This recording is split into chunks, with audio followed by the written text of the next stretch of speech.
with Dr. Noemi Doohan, and today we also have our Deputy Health Officer with us, Dr. Jim Flaherty. Before we start, I would like to remind the public that we still have a call center open, and that's a Mendocino County call center to answer questions or concerns regarding COVID-19, and that number is 707-234-6052. We also have a Mendocino County warm line, and that is a non-crisis support line that is operated by our behavioral health team. And that number is 707-472-2311. I want to make sure that members of the public have those numbers should they choose to call. So with that, again, this is our Friday update regarding COVID-19, and we will start with our health officer, Dr. Noemi Doohan. Hello, everybody. Hello, Mendocino County. Sarah, can you hear me? Yes. Okay. Greetings, Mendocino County. I'm very grateful to have my Deputy Health Officer, Dr. Flaherty, here with me, and he will be answering, he'll be addressing questions regarding COVID-19 testing in our county. So what I want to share today is regarding several areas regarding orders and also regarding the COVID outbreak that has been reported publicly. So regarding orders, we all are aware that there's been the hope that we would be able to have limited reopening in the month of May. And I do want to share with Mendocino County that we are only able to be more restrictive, not less restrictive than the governor. I think you probably all have heard about what's happening in Orange County, California this weekend, that the governor is closing the beaches, the state beaches in Orange County, because in Orange County, the governor does not believe that they were following the sheltering in place orders. So this is an example of what can happen when a county doesn't follow the governor's orders. Now, I would recommend you all become familiar, all of you listening, to the roadmap to reopening that the governor has released and the California pandemic roadmap. In this roadmap, which you can find online on the State of California website, there is a description of what we can expect to happen regarding reopening of our state. There's a stage one described, and that is the stage that we're in now. That is where we focus on safety and preparedness. We build testing capacity. We do contact tracing and case investigation. We make sure that we have sufficient PPE. We make sure that we have potential of surging our hospitals. And we make sure that we have safe workplaces with facial covering orders, with medical masking for medical environments, etc. And then we develop sector by sector safety guidelines. This is what we've been working on now, and we are in stage one. To get into stage two, the transition to enter into stage two will come from the governor, and that is a statewide modification of the stay-at-home order. So we are waiting for the governor to decide that there will be the ability to enter into stage two. In Mendocino County, I tried to anticipate when I thought the governor would do this transition to stage two. And the indications that I've had is that it's going to be in the next week or two. Therefore, I am preparing the next sheltering in place orders, which would be anticipated for May 11th, because the current sheltering in place order expires on May 10th. I'm preparing it for May 11th with the guidance that's coming from the governor. And we do hope that this will occur in mid-May because California has had some very positive indicators. And I am preparing the new sheltering in place revised orders for May 11 with the hope that the governor will give us the ability to transition to stage two in the next weeks. This stage two, you can look on the governor's roadmap to pandemic reopening to see that what the governor is going to allow is the opening of lower risk workplaces with adaptations. These lower risk workplaces have been identified by the governor as retail, manufacturing, offices, opening more public spaces, and opening activities for schools and childcare. In this stage three sector of reopening, this would not come until after the stage 2 opening was shown to be safe and to not create a significant surge in cases. The governor has identified stage 3 higher risk workplaces that would have to wait, our assumption is till later in the summer, to be personal care businesses such as hair, nail salons, gymnasiums, and entertainment venues such as movie theaters and sports events, which are sports events without audiences is actually what he indicated. So it's important, Mendocino County, to realize that we do have to follow the governor's orders and can only be more restrictive, not less, but that I am working to prepare the limited reopening sheltering in place orders for May 11th with the hope the governor will transition us to that phase then. We also do have a facial covering in public order that went into effect today. I released it last week, but it was to give everyone a week to transition to that. And as well today, I've released a medical masking for medical environments guidance, which will guide our first responders, our medical workers, our healthcare workers working in skilled nursing facilities and so on, who come into close contact with patients to wear medical grade masks. And we do have shortages of medical grade masks across the country. And this is why the facial covering order is helpful, because it gives the public a way to protect our community by wearing facial coverings that can be homemade. Now, regarding the COVID outbreak, I want to thank President Russ of the Round Valley Indian Reservation, and who's also the leader of the Round Valley Indian Health Center, for his leadership. We have gotten just very, very strong leadership from the Round Valley Indian Reservation and the leadership there, as well as from CRIB, was the California Rural Indian Health Board, and their help at providing us with doing the epidemiological work to follow up cases and contact the people that the cases have been in contact with, so we can make sure that we offer isolation and quarantine and expanded testing. So through to these collaborative efforts, we have identified in Round Valley 7 new cases, which was reported last week. This was identified Thursday of last week, with an additional case that came to our attention on Tuesday. So we have 7 total from that Round Valley outbreak. All of the individuals are being closely monitored by public health. All of the individuals are in isolation if they are cases, or in quarantine if they are contacts. None of them has needed to be hospitalized. They're all doing well. And we are expanding the testing in Round Valley to follow up on the contacts of these individuals. That testing was done on Monday on the Round Valley Reservation as a partnership with public health and the Round Valley Reservation. 160 tests were done on Monday, and then another 173 tests were done on Wednesday. On Monday, one of the 160 was positive, and that was actually an individual that was already in quarantine, that had tested negative initially, but turned positive. So that person we know about and has been in quarantine and now is in isolation. On Wednesday, there were 173 tests done, and these are all through our contact investigation of the initial cases. And all of those, we've gotten a report back, about half of those has been completed at the Richmond State Public Health Lab, and those are negative thus far.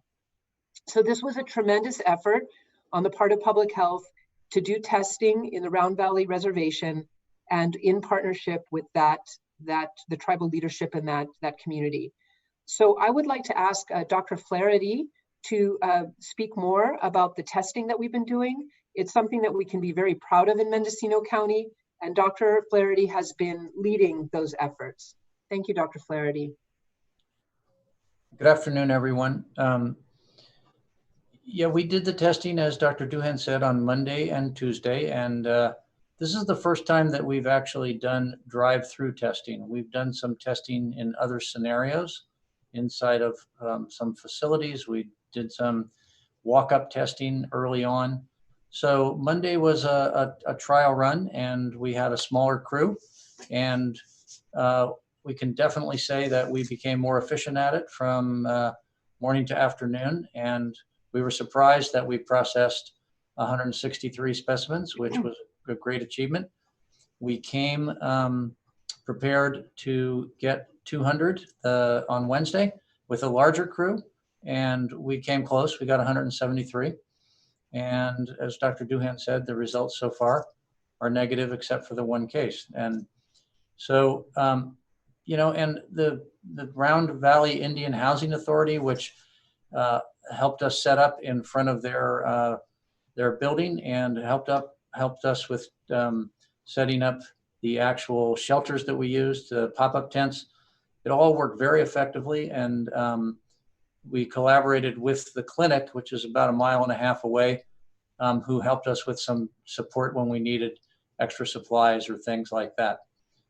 So it all worked very efficiently, and the community of Round Valley Indian Reservation was very thankful and very, you know, had patience with us when we had cars backed up. A couple of times we had cars backed up in each line that were 5 deep, but we managed to get everybody through, and we took specimens from all ages, from kids up to elders. And again, we were doing this to focus on the cases in the community. People were identified that lived in close proximity to the home of the family with the 6 cases. And so we got the high priority people in who are in close proximity in the neighborhood. And it's very reassuring that almost all of those tests came back negative, every one but one. Excuse me, that was the date, that was last week when the one came back. We haven't had any positives yet.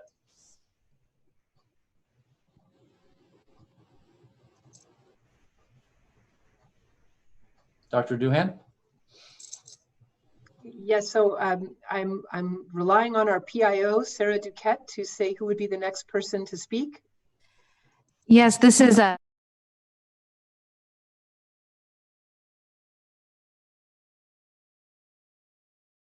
Alicia. We have Dr. Flaherty, Dr. Doohan, and Carmel CEO Carmel Angelo here. Go ahead.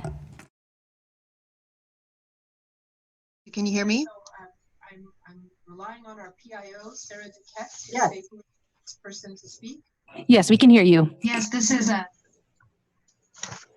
Oh, sorry, I have a delay. Okay, let me do it this way. Hi, thank you for taking my questions. Dr. Flaherty, Dr. Doohan, and Carmel CEO Carmel Angelo. All right, sorry, this is a little awkward since I'm also live on the air. I have some questions about the testing. Thank you for your report on that, Dr. Flaherty. It sounds like from the experience in Covelo this week that you might be getting, it was a good experience for getting a sense of what the public health response might shape up to look like as the county moves into the different phases of opening up with the testing crew and the contact tracing. This is a little awkward since I'm also live on the air. So could you talk about lessons from this week, what you learned about how it's gonna work to have crews going out and doing mass testing in the community and contact tracing? What were some of the lessons from this week? Dr. Flaherty, would you like to share your thoughts after being on the front lines of that testing? Sure. I started to speak, but I was on mute. Yes. Well, so one of the things we learned from Monday to Wednesday is that we were set up on Monday to run a team on each side of the street. We had 2 parallel lanes. We didn't have enough people to really pull that off.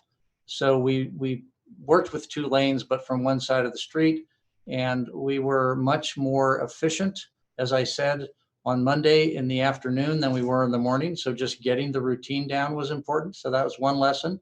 The next was that with 2 teams, one on each side, we were even more efficient. And on Wednesday, we could have done all 200 specimens, but we didn't end up getting that many people there. But we did as many as arrived. We didn't turn anybody away in either time. And the other thing is that there's just some simple things, but getting the paperwork filled out ahead of time with the help of the clinic increased the flow and decreased the time it took to do it. And those are the two things I can think of at the moment. Great. Well, and I also wonder, as you move forward, we talked with Carmel Angelo this morning and with James Russ, and it sounded like the county's capacity to do these tests is inspiring, that you've actually risen to the occasion and you can do 200 tests a day. But when it comes to sending them off to a lab, there still isn't the capacity to run the tests in a timely manner at this point, that there's a bottleneck at the lab, at the step of getting it done in the lab. So I'm wondering, do you still plan to move forward trying to get everybody in Round Valley tested with the 2,000 tests that now we've got from the state? Or how are you planning to move forward with the testing in Covelo in the coming week? Yeah, this is Dr. Doohan. I'd like to respond to that. Thank you for that question. We are doing a case investigation contact tracing with the help of the expertise of the CRIB Epi Division, which is the California Rural Indian Health Board. And we are going to follow that contact tracing, absolutely follow it. So we will follow every lead. And at this time, as we're getting negative results back, it is a reassuring moment, but we are not out of the danger area yet, because we know this virus has an incubation period of 14 days. And we know that it appears very fortunate that this outbreak was caught early because of the strong work done in the Round Valley Indian Health Center, where they had just gotten one of these Abbott machines that is very good if you want to test symptomatic people and you have a positive result. But if you have a negative result in an asymptomatic person, the problem with this machine is that that might be a false negative. So it was absolutely reliable, the positive tests that the Indian Health Center clinic got on that first Wednesday, Thursday of last week. Those were reliable results because we can rely on the positives. So what we're doing is following up the contact investigation with as much testing as is needed. Yes, it's true we have the sample collection kits. The bottleneck is actually the PCR machines to process those tests. And we're just working on this night and day, honestly, to make sure that those tests that we need to have processed will be processed, so that we can follow down every lead for this tribe and make sure that this outbreak is not spreading. And that's what must be done with an outbreak. You have to continue to test again because people could convert to positive, and you need to follow up every lead, and that's what we're doing. Our anticipation is we'll do 56 tests Monday, Wednesday, and Friday of next week to follow up on any leads that we get with the remaining tests that are still to come from our 173 that are still being processed from Wednesday.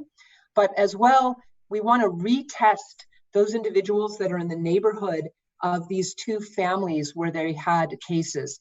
We want to go back and test again next week in case they turn positive. And to be clear, of the 7 cases, it's in 2 households, and both households have been isolating and quarantining if they have contacts in the household that are not sick. Alicia, I would like to respond to your comment about us being able to pull off what we did. And I think that's true, but I left out a part that there was about half county employees and half volunteers. And we couldn't have done it without those volunteers. And there were 5 volunteer nursing students and a total of 3 volunteer nurses, in addition to the team leader, who actually is a county contractor with us and has been helping with us with the setup and the actual execution of any testing we've done. So yeah, I think that's important. And thank you, Dr. Flaherty. I want to shout out that that's through the volunteerism is through the disaster health volunteers that North Coast Opportunities manages that volunteer pool. And so if there are clinicians out there who do want to volunteer, they can sign up with the DHV, the Disaster Health Volunteers, through NCO. This is a great way to help us as we are really in the early days of this pandemic. And as we move forward, to get as many health volunteers as we can would be a great thing. All right, thank you. I think I have one more question, and this is for you, Dr. Doohan. You talked about transitioning to stage 2 and crafting a new shelter-in-place order to go into place when the current one expires on May 10th. And I wonder, I've heard a lot of discussion in the county this week about small businesses being asked for their input. And I wonder if you're using the input from the local small businesses as you're thinking about crafting this order and how that's informing your decisions. Yeah, this is critical to get the input from the business, the businesses. And what we've done is we've created an ad hoc committee with the Board of Supervisors and then with West Company. And I've gotten terrific feedback from the business owners. And what I'm doing actually soon after the media day today with the interviews is going and meeting with county council so that we can, I want to see the businesses open up. And in the governor's roadmap, stage 2 says that there should be an opening of lower risk workplaces with adaptations, and he included retail. So I am going to do everything I can to get our businesses open. But again, we have to do it within the governor's framework. But I think we will have opportunities once the governor signals that we can transition to stage 2.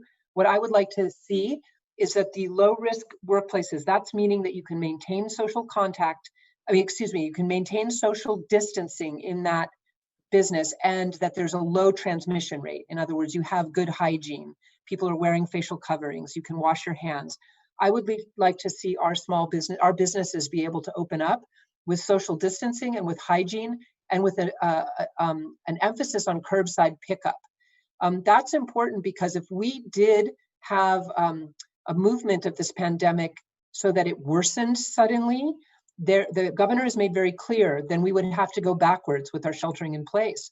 And so I would like to have those curbside pickup opportunities developed for the businesses so that if we unfortunately did go backwards due to a pandemic outbreaks, they would be able to keep their businesses going. But I think it's very hopeful in California that we won't go backwards. I think we have learned how to social distance. We've learned how to wear facial coverings.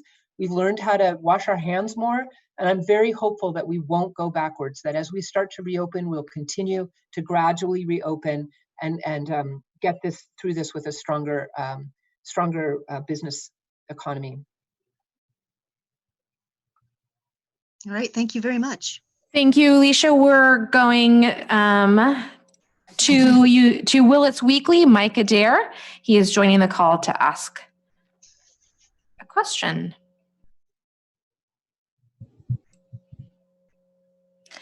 Mike, we have you. Go ahead and unmute and ask your question.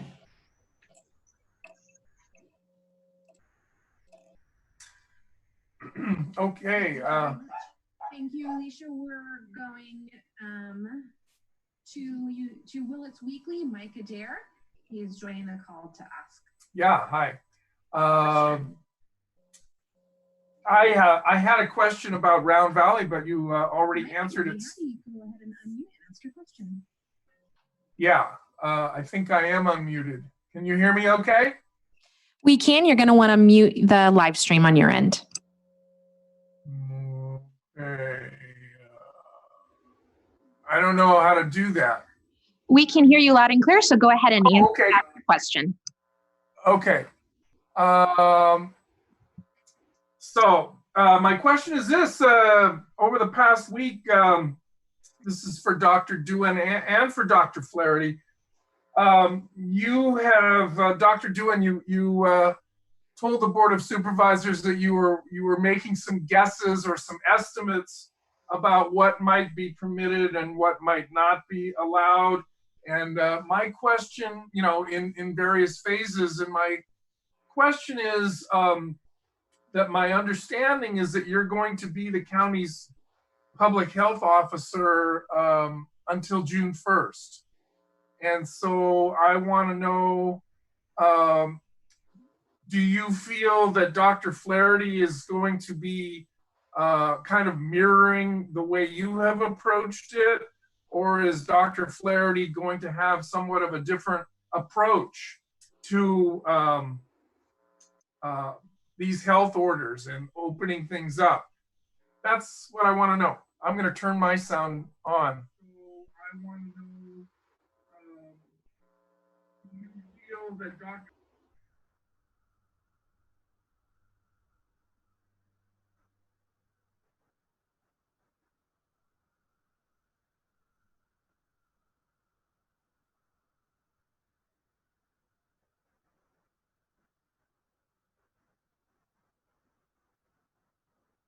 Dr. Flaherty, can you start with that question, please?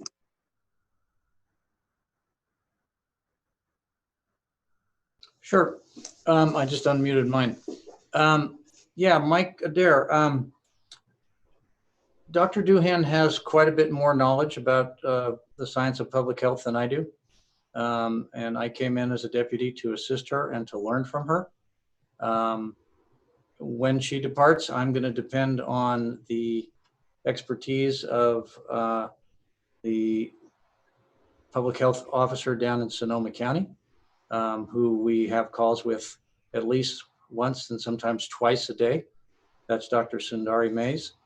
And I'm learning as I go. But I'm going to follow the guidance of people who have more knowledge and expertise about this than I do.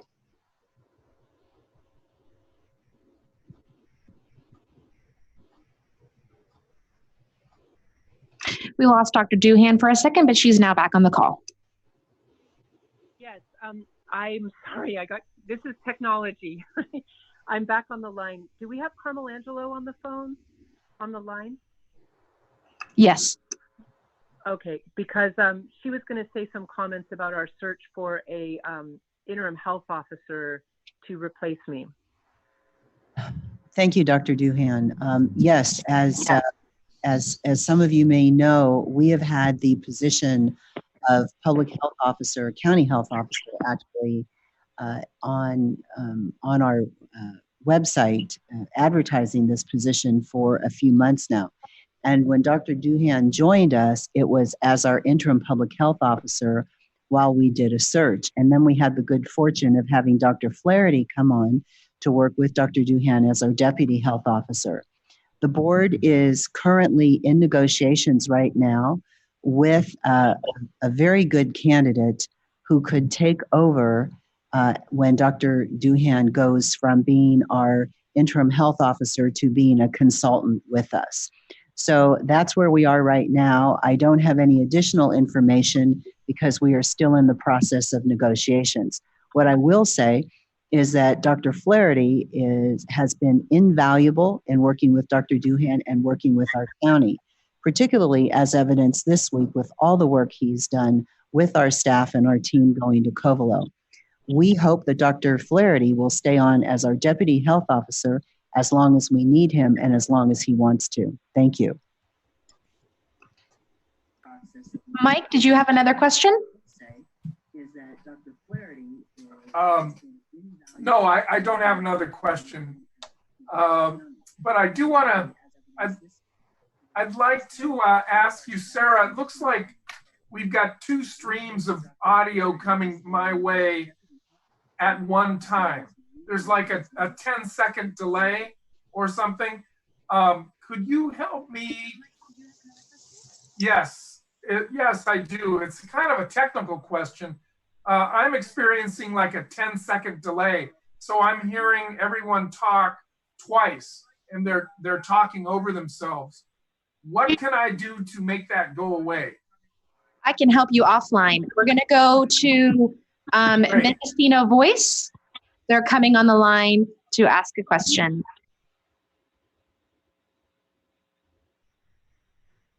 Adrian, are you there? I'm right here. Go ahead. Go ahead with your questions. Hi, Sarah. First of all, Sarah, thanks for handling all the technical aspects. I know that you're juggling a lot. So the first thing I want is a question for Dr. Doohan. In a discussion that she and I had last week, I guess, she mentioned the possibility of a surge in cases after the shelter-in-place order is lifted. So I want to touch on that. What does the future look like in your best professional estimation? What does the future look like there? Will we be seeing a surge of cases, and what's that going to mean? Yeah, hi, Dr. Doohan here. Well, I think that, you know, this is the question that we have all across California. We've done a good job with sheltering in place. We've done a good job with social distancing. We've done a good job with wearing facial coverings. And we've seen a stabilization of this pandemic. But we also know that only a small percentage of Californians has been infected. All the evidence is pointing to the fact that only a small percentage of Californians has been infected by COVID-19. So as it continues to spread, as we do this limited reopening, we will expect to see more surging in cases. And it's all going to depend on how much we continue to practice these behavior changes that we've learned during this very difficult initial period. We can all make the decisions to wash our hands more, to stay home when we're sick, to stay 6 feet away from other people in public. And if we're older and we have frail health conditions, to stay at home as much as possible. All of those behaviors will help to continue to slow the spread and flatten the curve. So I think in part of it, the answer is it's up to us. It's up to Mendocino County, the people who live here, and how we behave in the coming months and the coming year to determine how we will do. The gradual reopening that is really being enforced by the governor, as we're seeing what he's doing in Orange County today, is going to help to limit the spread and slow and flatten the curve. And also, all of the things we've done to prepare are going to help. If we had to, deal with a surge 3 months ago, we wouldn't have been prepared. But now that we've had the ability to do this, testing, and we have our hospitals with surge tents up in front, we have more testing capacity, I think we're better prepared to contain any outbreaks that do occur. So it's, we don't know. I don't know the answer, but I think we all are anticipating a surge of some sort, and that we are better prepared to respond to it than we were in the past. Okay, thank you for that. My second question is, as a gradual reopening does take place, people who are currently at home because their businesses are deemed inessential. There are a lot of people who are currently at home because their businesses are deemed inessential who will be returning to work. And so I'm curious what kind of employee protections these orders, both on a local level and the state level, might have in place. For instance, will employers be required to provide personal protective equipment for employees? Something that's like, say, a hairstylist or a barber. And what rights will employees have to sort of tell an employer now that those businesses are open? Actually, I don't think that this is safe. Actually, I think that we need to put new measures in. What role will employees have? Not just business owners, but employees themselves. Well, I think that question goes beyond often what the health officer is involved in. I know that the governor, in his roadmap to reopening, is definitely laying out certain resources for businesses. What I can tell you from the perspective of the health officer is that there will be requirements for disinfecting workplaces, and those are now available from the CDC. There will be requirements for facial coverings, and to maintain 6-foot social distancing, and to have increased hygiene capacity, like the ability to wash the hands. And the point about the facial coverings is that these can be made at home. They can be made with a bandana or an old t-shirt, not an old t-shirt, but a t-shirt, clean materials. So I don't think that we're going to be in a position where individuals wouldn't be able to have a facial covering, since these can be homemade.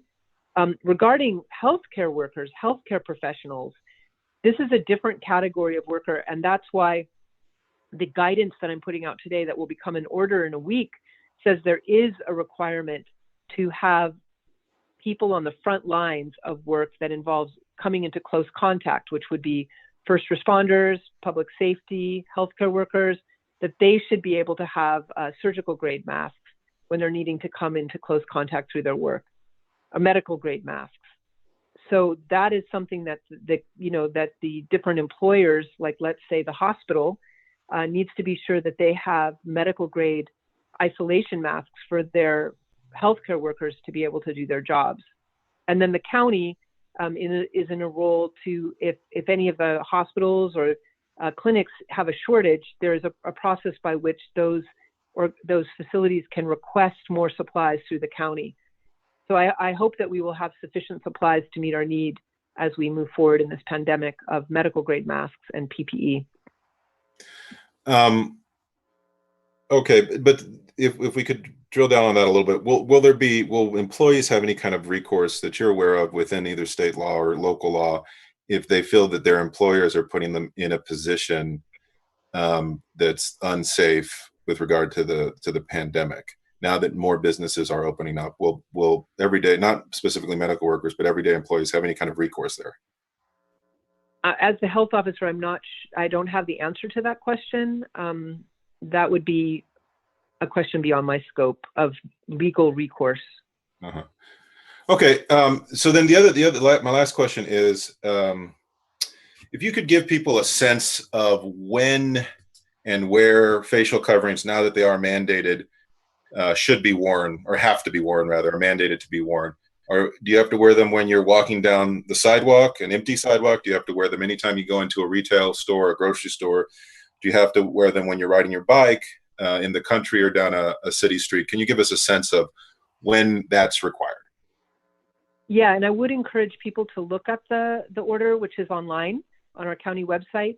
But the intention is to protect others from the spread of COVID, which can occur during the asymptomatic period, to prevent it from an individual spreading COVID to other people. So there's no need to wear a facial covering if somebody's alone on a country road and there's nobody around. The need would be if you're going into a public place where you might encounter a person where you're going, so like a grocery store or walking down the street, you might pass somebody and not be able to stay 6 feet away because there may be things that come up and you have to come closer to them. So it's when you're out in public and you might encounter other people. And then there's another provision in the order which says that if you are engaging in activities where you might be more forcefully expelling air and respiratory droplets, like running, biking, and singing in public, then you would have to take even more consideration. And for example, if you're running, you would want to have the facial covering while you're running by other people, but also stay a farther distance away so that you're not coming so close to people. There are people who've definitely told me that they were afraid to leave their houses and walk down the street because they were afraid someone might run by them and really heavily breathe, and they were afraid they might get infected. So it does take in consideration as well being even more than 6 feet away with your facial covering if you're running, for example, by other people. But anytime you're in any kind of store or public place, yeah, that's required. Anytime you're in a store or in a public building, you should wear a facial covering to protect other people in case you have COVID-19 and you don't know it. Okay. All right. Thank you. Thank you, Adrian. Thanks, we are going now to El Punto with Jacqueline Orozco, and we have George on the line for translation. Jackie and George, please unmute. Okay. Thank you, Sarah. This is Jacqueline Orozco from Periódico El Punto. Gracias. La primera pregunta es, ¿el Departamento de Salud Pública del Condado de Mendocino ha pensado en tener jornadas para hacer pruebas sobre el COVID-19 como las que se hicieron en Cóbulo? ¿Estas las piensan hacer en algunas regiones del condado en caso de tener planeado hacerlas? George, if you could provide interpretation. Oh, I thought that you had a copy. Okay, yeah, sure. Yeah. Is the Mendocino Public Health Department planning to have COVID-19 test days like the one that took place in Cobolo this week, and or in some other regions in the county? Yes. So thank you for that question. And Dr. Flaherty can speak to this more if you'd like additional information. But we've been doing let me just say that what we're doing in Covelo is for an outbreak, because we have 7 cases in 2 households. And so that is a different type of testing than we've done in Mendocino County to this point, because we've not had an outbreak. If we were to have another outbreak, we would do this again. Every time that we have an outbreak, every time we have a case, we look to investigate it to see if there's been an outbreak, and we respond with additional testing. So let me have you respond to that, George, and then I have a second part of my answer. Okay, yeah, sure. Bueno, la idea de haber tenido estas pruebas de laboratorio en Covelo fue básicamente porque en Covelo nosotros tuvimos un brote. Hasta el momento tenemos dos familias que suman un total de 7 casos. Apenas haya otro brote en algún otro lugar del condado, absolutamente vamos inmediatamente a hacer seguimiento de los casos, vamos a hacer mucho el seguimiento de los test y vamos a tratar de hacer el aislamiento para evitar que esto se siga expandiendo. Yes, and then a different type of testing that we've done is surveillance testing, where we're not aware of anyone who's sick. None of the people are sick, but we're wanting to test widely in one population. And we've been doing that testing around the county, and certainly testing agricultural workers is an area that we would like to focus surveillance on once we've finished focusing on the outbreak. Okay.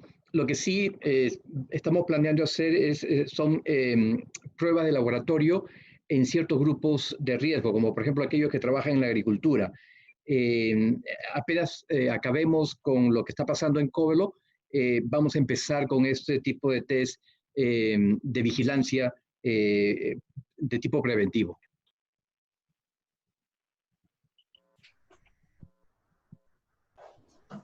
Muy bien.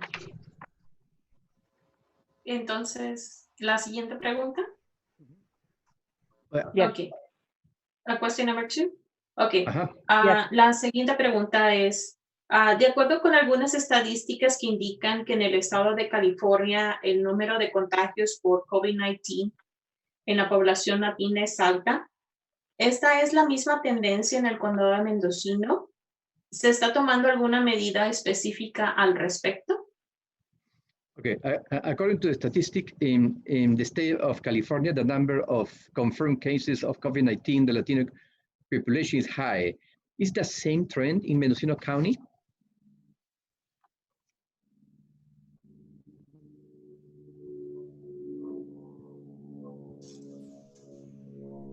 This is Dr. Flaherty responding. We have data from the state, but we don't have county data that would answer that question at our fingertips. We could get it, but I don't have it right now. Ok.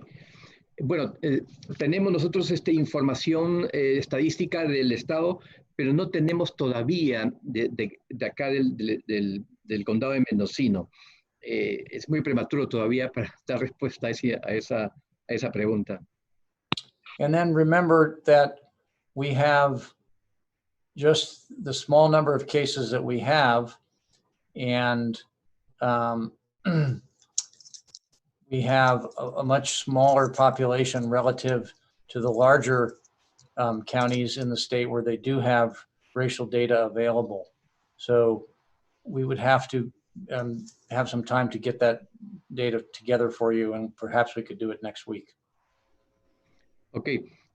Por el momento, como tenemos una población relativamente pequeña, entonces, a diferencia del estado de California, que tiene una población mucho más grande y se puede diferenciar por raza y etnia,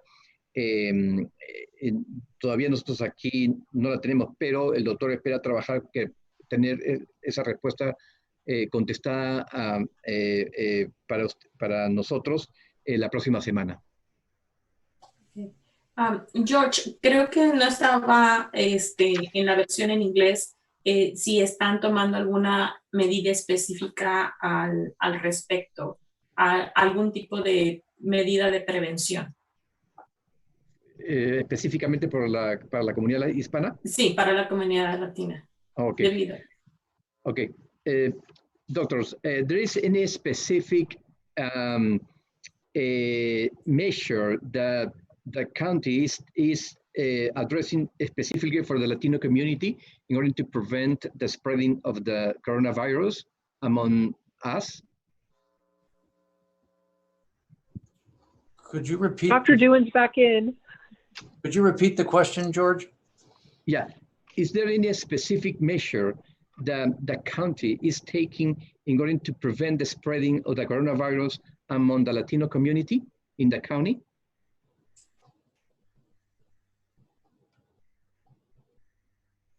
This is Dr. Doohan.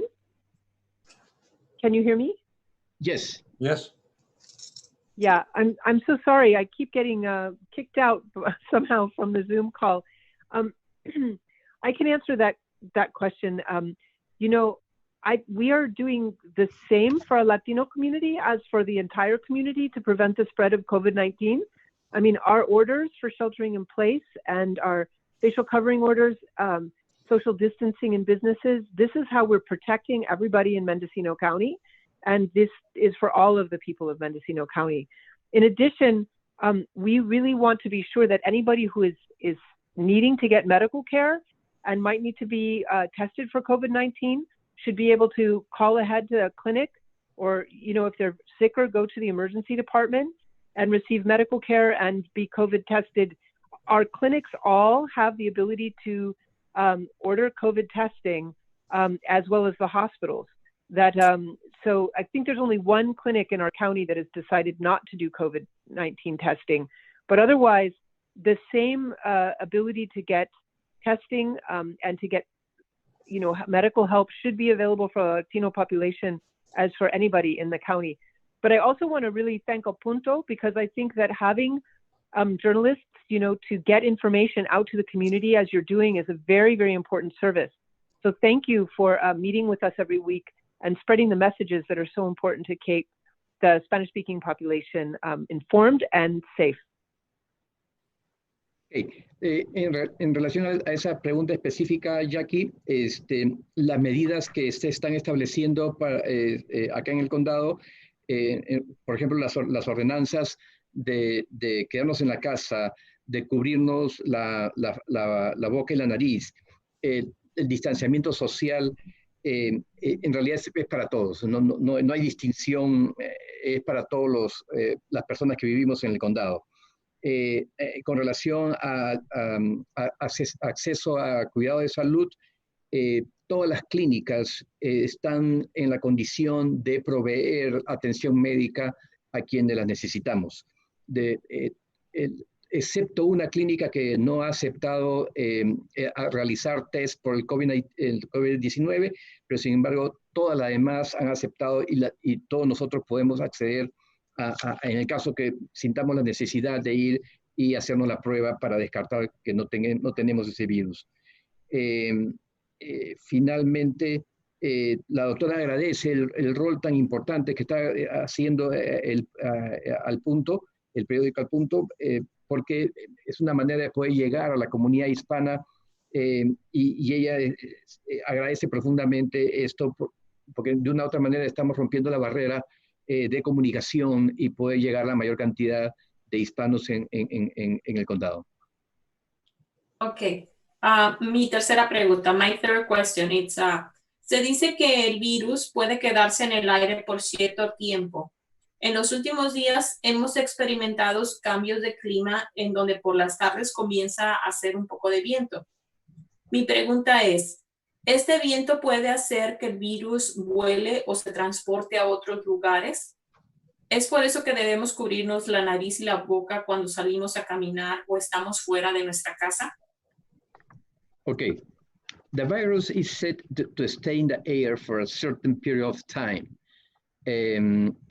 In the last few days, we have experienced changes in weather, where in the afternoon it starts to get windy. My question is, can this wind make the virus fly or transport to other places? Is that why we should cover our nose and mouth when we go for a walk or outside of our home? Yes, this is the idea behind wearing the facial covering and staying 6 feet away from other people. So this is the protective thing we can do to prevent the virus reaching us in the air. Also, staying home when you're sick, covering your cough with your elbow and cough into your elbow. These are all things to prevent the virus from being spread through the air. So it is very good to wear the facial covering and stay 6 feet away from other people when you're around other people outside your home. Ok, sí, es por esa razón, y tú tienes razón en la pregunta, es importante usar ese protector facial que nos cubra la boca y la nariz, al igual que el distanciamiento social de al mínimo de 6 pies entre las personas.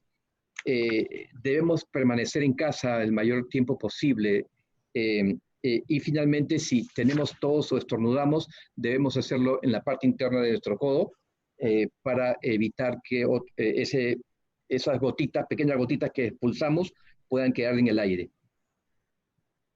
Okay. ¿Puedo hacer otra pregunta? Thank you, Jackie and George. Okay. Before we end our live stream, we're going to go over to CEO Carmel Angelo for a few closing comments. Thank you, Sarah. And thank you, Dr. Doohan and Dr. Flaherty. I didn't mention this earlier, and I wanted to make sure that the public knows that we will be starting a program called Great Plates Delivered. And this is a program that you may have heard about if you're listening to Governor Newsom's press conferences that he's doing on every day at noon. This is the program to serve seniors. There's 2 purposes. One is to help seniors that are impacted by C-19. And those are seniors that are 65 and older, or adults 60 to 64 who have also been impacted by C-19. And so if you have to stay home in isolation or quarantine or for some other reason, and your income is at a certain level, you can have meals prepared and served to you, brought to your home 3 times a day. Additionally, this is an economic stimulus for counties and for local businesses because we would contract with local businesses, restaurants, and senior centers as well to deliver the food. There is a flyer and an application that is on the county website or will be on the county website. It's not on yet. But if you want information about this program, you can call Mendocino County Adult Services, and that number is 707-463-7900, or you could call 1-877-327-1799. And I would like to thank the quick work of Health and Human Services, Tammy Moss Chandler, Becky Emery, and Kelsey Rivera for getting this program up and running as quickly as possible, and Darcy Antle for also helping with the application process and the money. So this is a program that our Board of Supervisors has talked about. As soon as they heard about it, they directed us to jump on this and get it going, and we have.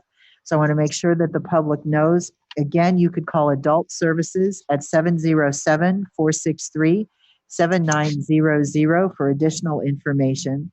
And earlier, I gave you the number for the call center. I would like to repeat that. It's 707-234-6052. And you could call the call center for information regarding C-19. And additionally, we have the Behavioral Health Warm Line, and that number is 707-472-2311. And that is a non-crisis support line. So thank you, everyone, and we'll see you next Friday at 2 o'clock.